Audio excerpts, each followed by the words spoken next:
I'm going to start this morning by telling you a story, and hopefully you'll understand the significance of this story as we go through it. The ladies' team go to stay away at a place called the Oaths, and the Oaths are owned by Sir Somebody and Lady Somebody. I don't know their names. Jez actually knows them really well. And Sue was speaking to Lady Somebody, and as I say, she actually is a lady. And she said, "Oh, Sue, how are you?" And Sue went, "Oh, I'm wonderful, thank you." And the lady said, "I believe, are you married to Jeremy?" And she said, "Oh, no, I'm not married to Jeremy. I'm married to his brother, Marcus." He said, "Oh, lovely. And then Sue said, "Oh, look, there's Amy. That's Jeremy's daughter."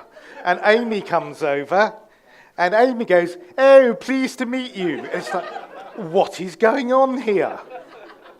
They don't speak like that normally. What's happening? Sue and I went to Henley Regatta once. I was working for Barclays Bank, and we were invited to Henley Regatta, and it was really posh. And we were sitting down at lunch, looking over the river, and this lady was sitting next to Sue, and Sue was telling her about Emily going horse riding. And the lady, and she was really posh as well, she said to Sue, "Oh, Sue, do you have ponies? Do you ride?" And Sue went, "Oh, no, I don't have ponies. I don't ride. It's just my daughter." And I'm looking at her thinking, what happened there? You see, the thing is, when we are in the presence of people, it has an impact on us. It affects us. It does. We react to it. It makes a difference to us.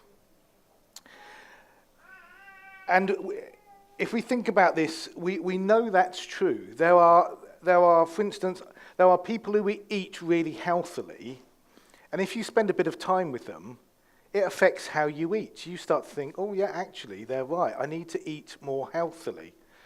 Or someone who's keen to keep it really fit, you spend a lot of time with them. Eventually, you start to pick up some of what they've got. So it can be really positive. It can be really negative as well. I know, particularly at school or college, sometimes we're in the presence of somebody, and their presence has an impact on us. It actually has a negative effect on us, a negative impact on us. Maybe we start doing or saying or thinking things that we wouldn't normally, but this person is having an impact on us. Being in this person's presence is having an impact on us. So what we're going to look at this morning is the fact that the children of Israel in Exodus were in God's presence. God was pursuing them. God was for them. God wanted to be with them. His presence was with them. And how they responded to that is what we're going to be looking at this morning. How do they respond to the presence of God? As I say, we know that Exodus is this story of God pursuing his people. God has a plan and a purpose for them. He has a destination for them, a land that he's going to give them, which is a really great place to live. And they're going on this journey, and God's presence is with them. And I want to look at it from two different perspectives. In a little while, we're going to look at it from Moses' perspective, but first we're going to look at it from the perspective of the children of Israel. Now, it's believed that there were about 1.5 million of them as they left Egypt. And throughout the journey, they had incredible experiences where they saw God move in incredible ways, in tangible ways, in physical ways that probably no other generation of people have seen. So they witnessed God part the Red Sea. They were there and saw this thing happen. This unbelievable miracle happened. They saw that. They saw God every day in the form of a cloud, and at night inside the cloud was fire.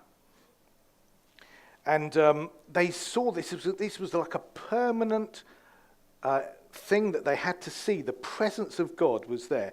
We read in Numbers 9, but it says this in Exodus 40 and a number of other places, talking about this cloud. Sometimes the cloud stayed only from evening till morning, and when it lifted in the morning, they set out. Whether by day or by night, whenever the cloud lifted, they set out.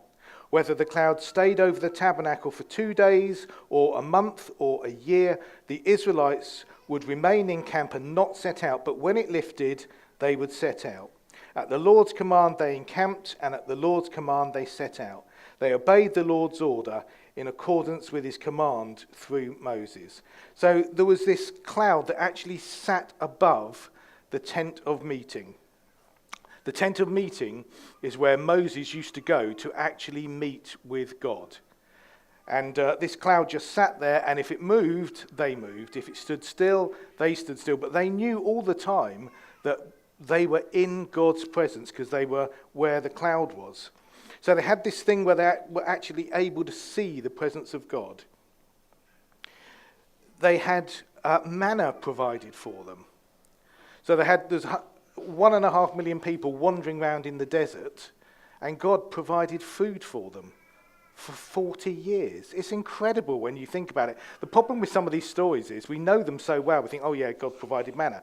God provided food for 1.5 million people for 40 years. It's incredible when you think about it. And these guys witnessed it. They witnessed Moses striking a rock and water coming out. They saw God move in an incredible way. They had a period where they were getting bitten by snakes, and they all came to Moses and said, Moses, we're getting bitten by snakes, do something. And Moses spoke to the Lord, and the Lord said, you need to make a brass snake, and you put it on a pole, and you hold it up, and if someone gets bitten by a snake, if they look at the brass snake, they will be healed. Incredible. Can you imagine that today? It was absolutely incredible that if you got bitten by a snake, you looked at the pole and God healed you through that. So they had these incredible things going on.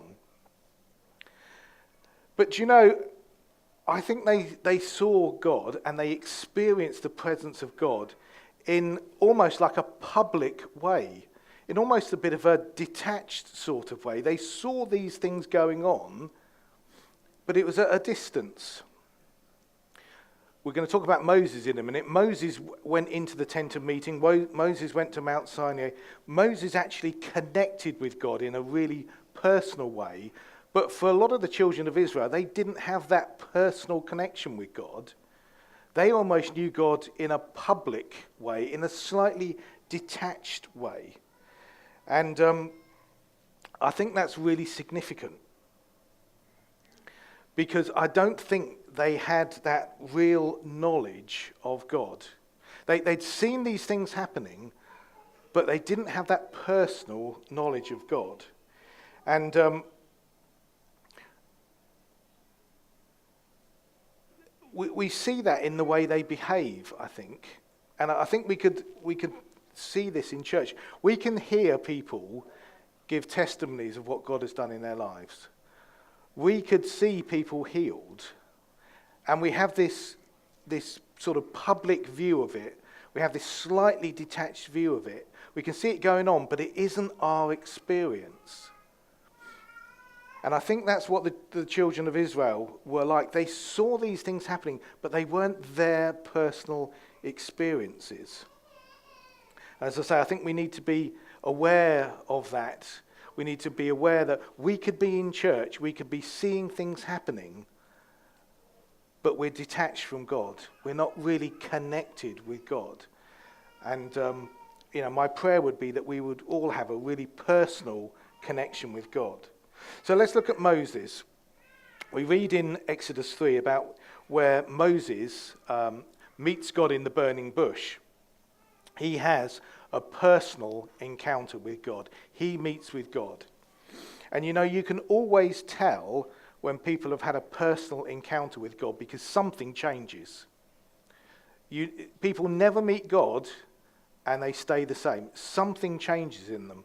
And when Moses met God, something changed. This man who by this point was 80, this 80-year-old man who has spent 40 years looking after sheep, suddenly becomes the leader of 1.5 million people. There's a real significance of when we meet with God. Something changed. We read of a second encounter that Moses has with God when he goes up to Mount Sinai to receive the Ten Commandments. This is in Exodus 33. So he's been up to Mount Sinai once before to get the commandments, and when he brought them down, there was this issue with the people having created a golden calf, and they were worshipping the golden calf. Moses has only been away 40 days. It's all gone pear-shaped.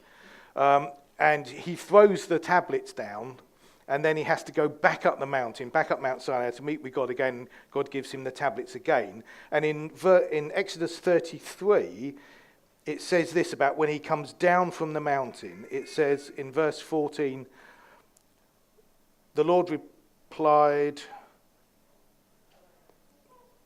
No, I'm giving you the wrong verse there. So it's Exodus 34, verse 29. And it says, when Moses came down from Mount Sinai with the 2 tablets of the covenant of the law in his hands, he was not aware that his face was radiant because he had spoken with the Lord.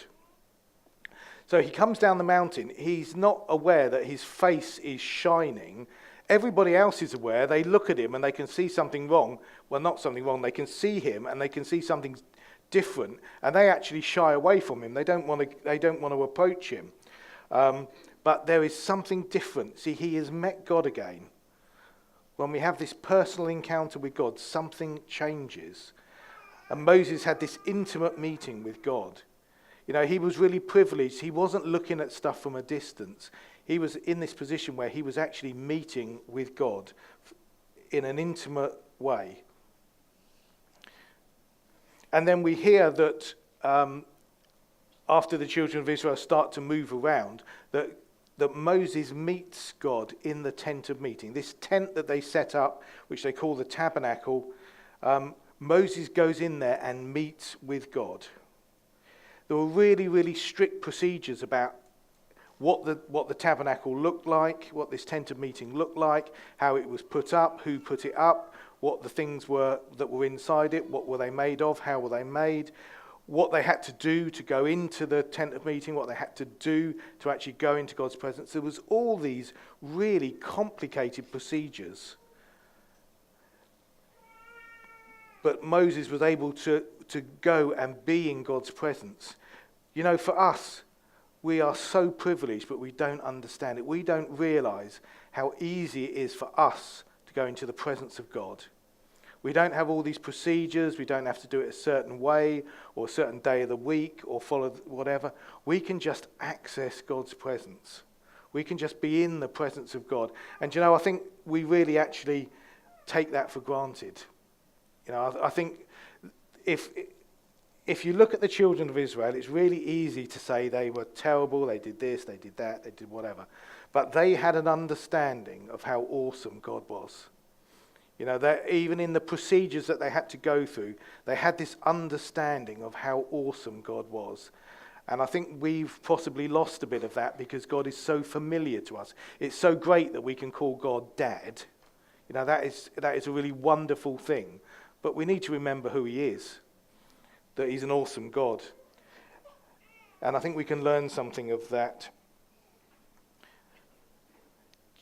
So we've been talking about the presence of God. We've been talking about how that impacted on the children of Israel out in the desert.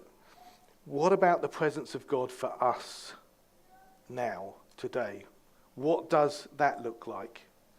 You know, God isn't in a cloud. God isn't in the fire. We know that when Jesus died and rose again and then went back to heaven, he said, I'm going to send the Holy Spirit. The disciples were really disappointed. They wanted to hold on to Jesus. Jesus said, no, I need to send the Spirit. Jesus had confined himself to a human body. But he says, I'm going to send the Holy Spirit because the Holy Spirit will be with you everywhere, wherever you are, not confined by a physical body. He said it's best for you that you receive the Holy Spirit when I go. And in Acts 2, we read about that event taking place. Acts 2, and it says this: on the day of Pentecost, and actually today, Sunday, is the Sunday we remember this event taking place. On the day of Pentecost, all the believers were meeting together in one place. Suddenly there was a sound from heaven like the roaring of a mighty windstorm, and it filled the house where they were sitting. Then what looked like flames or tongues of fire appeared and settled on each of them. And everyone present was filled with the Holy Spirit and began speaking in other languages as the Holy Spirit gave them this ability. So we read of this event, and again, this is an event, this is a personal event. This is not like seeing God appear to a group of people. This is a personal event, an intimate event for each one of these believers. Each one of these believers received the Holy Spirit personally. Each one of these believers were affected personally by this experience with God when God poured out the Holy Spirit on them. And you know, we need God's presence. We need God's presence to influence, to impact us, to make a difference in our lives. You know, without the Holy Spirit in our lives, without the presence of God in our lives, things like fear start to come to the surface. Things like doubt start to come to the surface. Things like anxiety start to come to the surface. Feelings of being unvalued or unloved start to come to the surface. Feelings of like hopelessness or guilt or sadness start coming to the surface. You know, we need God's Holy Spirit. We need God's Holy Spirit because it's love that casts out fear. You know, it's the presence of God, the reality, the awesomeness of God that takes away doubt. It's a confidence we can have in God that takes away anxiety. It's in God we know we are valued, that he loves us, as Noel was telling us this morning. It's in God we find forgiveness to take the guilt away. It's in God we find joy to take the sadness away. It's in God we find peace when there's times of storm, when there's times of conflict, when there's times when we don't understand what's going on. Katie was saying about praying for Pastor Andrash earlier on. You know, when things happen like that, they really sometimes can shake us. Why has this happened? But we need God's presence in those situations to understand that God's thoughts are not our thoughts, God's ways are not our ways. You know, his thoughts are higher than our thoughts, and we may not understand what goes on, but we've got a God we can trust in. And it's the Holy Spirit we need to connect us to that God. It's the Holy Spirit we need to influence and impact and affect our lives, to change us from the people we were to the people that God would like us to be. You know, it's all about the Holy Spirit. The presence of God for us is the Holy Spirit residing in our lives. That's what it looks like in 2015. It's not a cloud, it's not fire, it's the Holy Spirit in our lives.